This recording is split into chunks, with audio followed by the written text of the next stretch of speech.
누가복음 4장입니다. 4장 1절에 보면 성령으로 충만하여가 나옵니다. 마태복음 4장 1장과 12절에도 설명드렸습니다. 예수님께서 시험 받으신 것은 이스라엘 백성의 40년간 광야에서 시험 받은 것과 비슷하며 답변하신 말씀도 모두 신명기에서 인용하셨습니다. 예수님께서는 인성으로 뿐만 아니라 하나님의 아들 메시아로서 시험을 받으셨습니다. 왜냐하면 하나님께서 하늘에서 예수의 아들이 되심을 선포하셨고 또 성령으로 충만케 하심으로 사역인데 준비된 후에 마귀가 정민으로 도전했기 때문입니다. 마태와 누가는 시험에 대해 상세히 기록했지만 마가는 단지 시험을 받으셨다는 말만 할 뿐입니다. 마태와 누가는 주요 부분에 있어서 누가의 것과 같은 내용이지만 몇 가지 차이점이 있습니다. 첫째로는 성령으로 충만하여가 있고 거기에 대한 자세한 설명을 하겠습니다. 성령으로 충만하여가 나옵니다. 누가에만 나오고 있는데 세례 받으실 때 성령의 충만함을 입으셨다는데 세례 시에 성삼위가 하나로 역사하셨다고 합니다. 누가는 자신의 복음서뿐만 아니라 사도행전에서도 성령을 강조하고 있습니다. 마태에는 성령에 이끌려 마가에는 성령께서는 내보내셨다로 되어 있죠.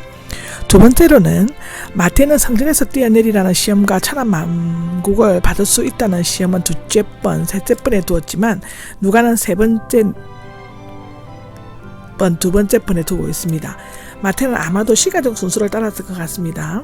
왜냐하면 마태는 셋째 번인 산에서의 시험 이후 예수님께서 사탄에게 떠나라고 말씀하셨기 때문인데 아마도 누가는 시간보다는 지리적인 것에 관심이 있었던 듯 보이며 예수님이 예루살렘에 계신 것으로 끝을 맺고 있습니다.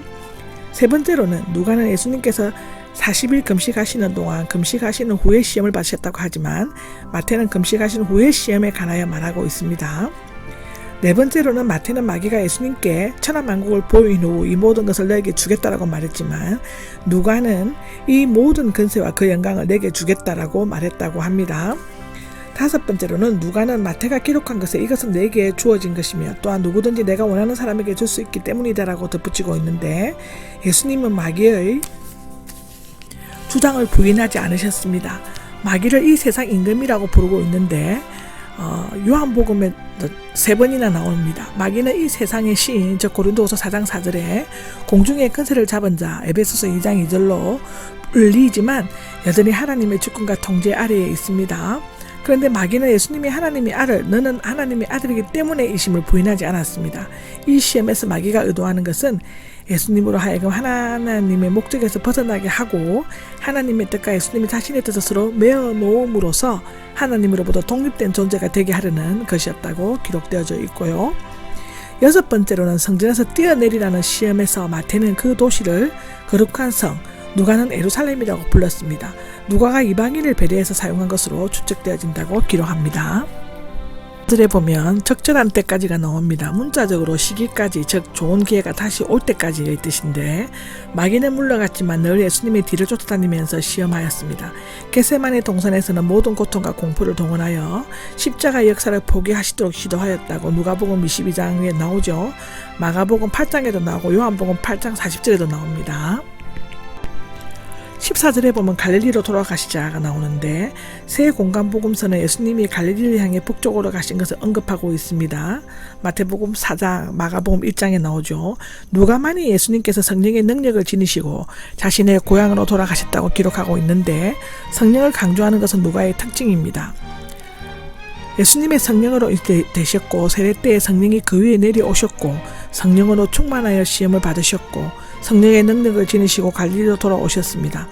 성령의 권능으로 행해진 갈릴리 선교는 세상을 놀라게 했고 그 명성은 초기부터 온 사방, 즉 갈릴리, 데가볼리, 두로와 시돈, 예루살렘과 유대지방 등으로 급속히 퍼져나갔죠. 이것 또한 마가복음 1장, 마태복음 4장, 마가복음 3장에도 나옵니다. 갈릴리의 선교의 특징은 성령의 권능, 예수님에 관한 소문의 빠른 전파, 유대 해당의 사용 등이었습니다. 15절입니다. 15절에는 해당이 나오죠.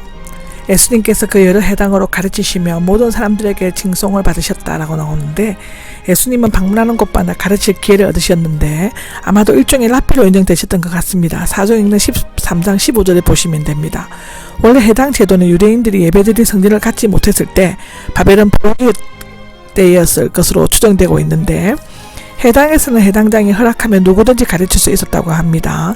예수님의 사역 중에서 해당에서의 가르침은 중요한 부분을 차지하고 있습니다. 바울도 전도 여행 시 해당을 중심으로 복음을 전파했죠.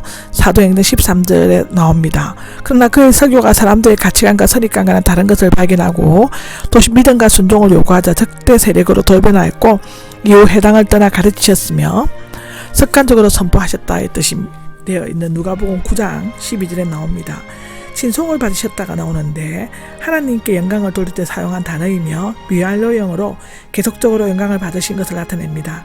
영광이나 권능이나 성령은 누가의 특징으로 나타나고 있습니다.